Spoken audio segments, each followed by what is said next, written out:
Hello there. Welcome to First Chapter Fridays with the East Baton Rouge Parish Library. Each week we read the first section of a teen book and then challenge you to read the rest. This week I'm reading The Last Day of Summer by Lamar Giles. First of all, Grandma's teacup pig calendar lied.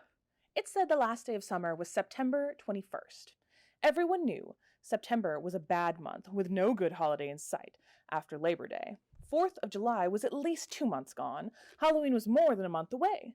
But the real last day of summer was the last Monday in August.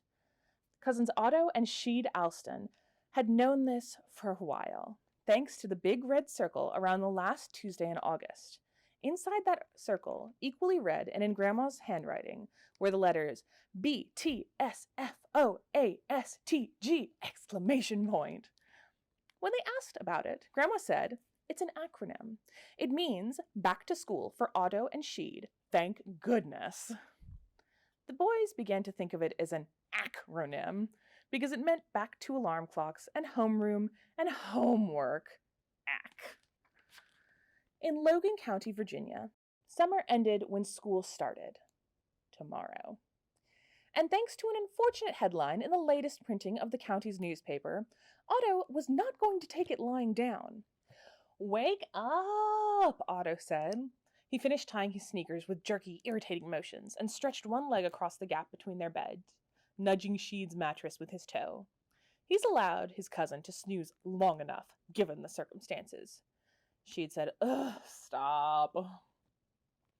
Otto had risen with the sun, eager and upbeat, like most mornings. As was his habit, he padded downstairs in socked feet, eased Grandma's front door open, and plucked the latest issue of the Logan County Gazette off the porch. There was usually some mention of him and his cousin in the folds of the daily paper, some new clipping to collect. The county folk loved reading about the local legends.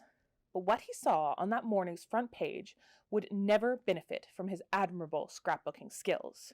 He stomped back upstairs, got dressed in tan cargo shorts and his favorite t-shirt. It was green, with big white block letters on it that said, "Stand back, I'm going to deduce." There was work to do. "Come on, Sheed, it's the last day." The angry air from Sheed's nostrils puffed the sheets over his face into a tent. "I know that. That's why I want to sleep." "You only want to sleep because you haven't read this morning's newspaper." "I don't read any morning newspaper. What are you even talking about right now?" Sheed burrowed deeper under the covers like a mole in the dirt. All around, on haphazardly aligned shelves, the boys had fastened to the walls themselves. Amidst the model cars and made-up superhero drawings were souvenirs from all the adventures they'd experienced throughout the season. A mason jar holding a shiny, pigeon-sized husk from a laughing locust. A lock of banshee hair that sung to them to sleep whenever the moon was full. And many more things unique to or drawn to the strange county in which they lived. Of all the trophies, it was the 2 keys to the city awarded to them by the mayor of Fry that filled Otto with the most pride. Until today. He smacked Sheed's shoulder with the rolled-up newspaper, then peeled back his blanket.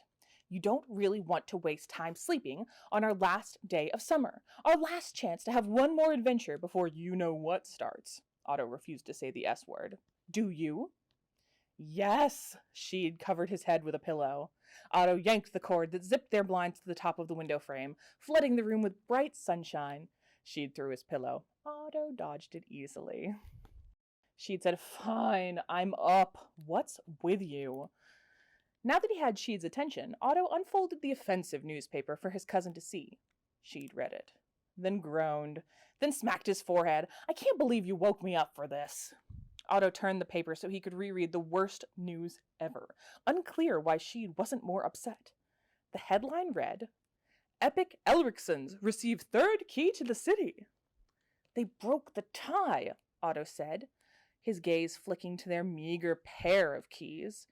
They somehow seemed duller in the morning light.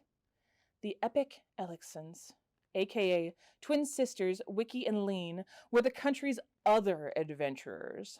Some might say they were rivals. Not Otto, though. In his mind, the Ellisons were clearly the inferior duo.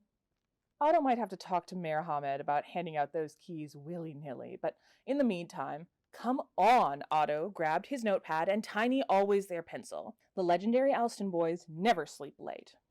That's a stupid nickname, Sheed said, not meaning it. This legendary Alston boy does sleep late, whenever his annoying cousin lets him. Exactly. Otto slipped on his backpack, cinching the straps tight against his shoulders. Like I said, never. If you'd like to find out about Otto and Sheed's adventures, you'll need to read The Last Day of Summer by Lamar Giles. You can give us a call and pick it up at any of our library locations, or check it out online through Overdrive and Libby. Happy Friday. Bye.